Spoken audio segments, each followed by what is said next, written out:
شروع اللہ کے نام سے جو نہایت مہربان اور رحم فرمانے والا ہے۔ دوستو، نسو ایک عورت نما آدمی تھا، باریک آواز، بغیر داڑھی اور نازک اندام مرد۔ وہ اپنی ظاہری شکل و صورت سے فائدہ اٹھاتے ہوئے زنانہ حمام میں عورتوں کا مساج کرتا اور میل اتارتا تھا۔ کوئی بھی اس کی حقیقت نہیں جانتا تھا، سبھی اسے عورت سمجھتے تھے۔ یہ طریقہ اس کے لیے بذریعہ معاش بھی تھا اور عورتوں کے جسم سے لذت بھی لیتا تھا۔ کئی بار ضمیر کے ملامت کرنے پر اس نے اس کام سے توبہ بھی کر لی، لیکن ہمیشہ توڑتا رہا۔ ایک دن بادشاہ کی بیٹی حمام گئی۔ حمام اور مساج کرنے کے بعد پتہ چلا کہ اس کا ہیرا کھو گیا ہے۔ بادشاہ کی بیٹی نے حکم دیا کہ سب کی تلاشی لی جائے۔ سب کی تلاشی لی گئی، ہیرا نہیں ملا۔ نسو رسوائی کے ڈر سے ایک جگہ چھپ گیا۔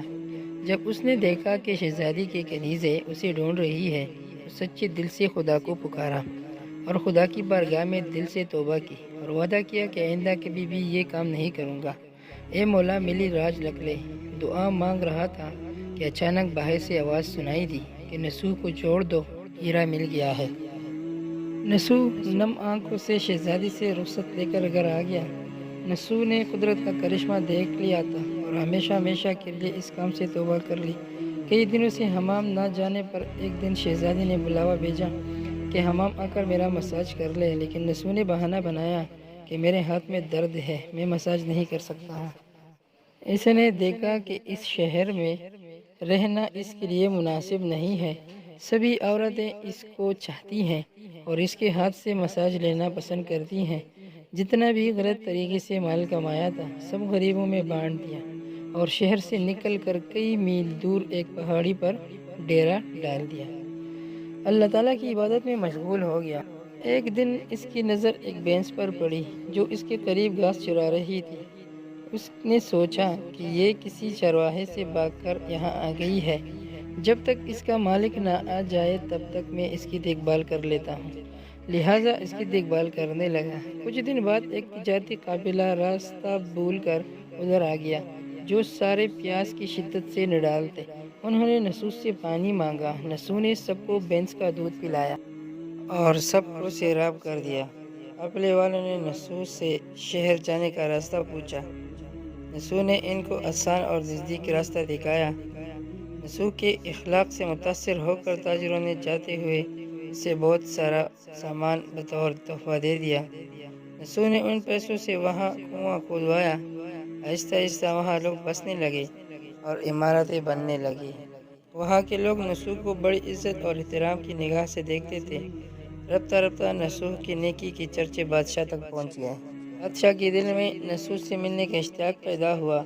اس نے نسو کو پیغام بھیجا کہ بادشاہ آپ سے ملنا چاہتے ہیں، مہربانی کر کے دربار تشریف لے آئیں۔ جب نسو کو بادشاہ کا پیغام ملا اس نے ملنے سے انکار کر دیا اور معذرت چاہی کہ مجھے بہت سارے کام ہیں، میں نہیں آ سکتا۔ بادشاہ کو بہت تعجب ہوا، مگر اس بے نیازی کو دیکھ کر ملنے کی طلب اور بڑھ گئی۔ بادشاہ نے کہا کہ اگر نسو نہیں آ سکتی تو ہم خود اس کے پاس جائیں گے۔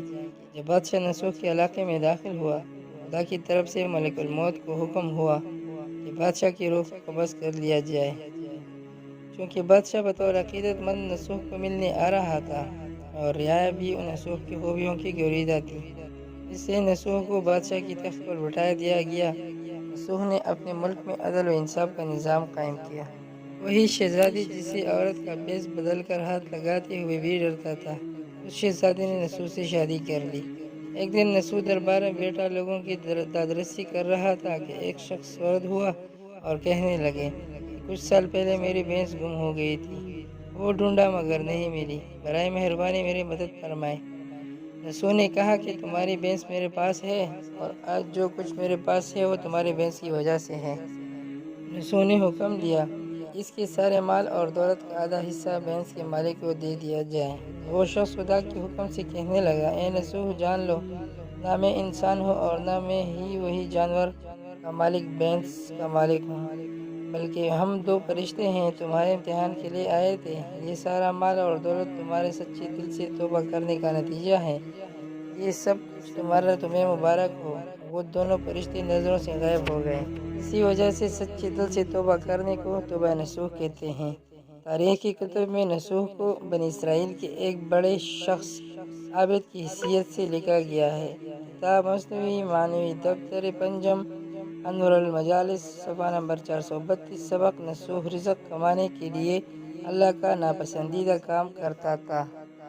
جب وہ کام اللہ کے خوف کی وجہ سے چھوڑا تو اللہ نے رزق کے اسباب پیدا کیے اور بادشاہت تک عطا کر دی۔ حرام طریقے سے لذت حاصل کرنا چھوڑا تو اللہ نے نکاح میں شہزادی دے دی۔ اللہ تعالیٰ سب کو توبہ کرنے کی توفیق عطا فرمائے، آمین ثم آمین۔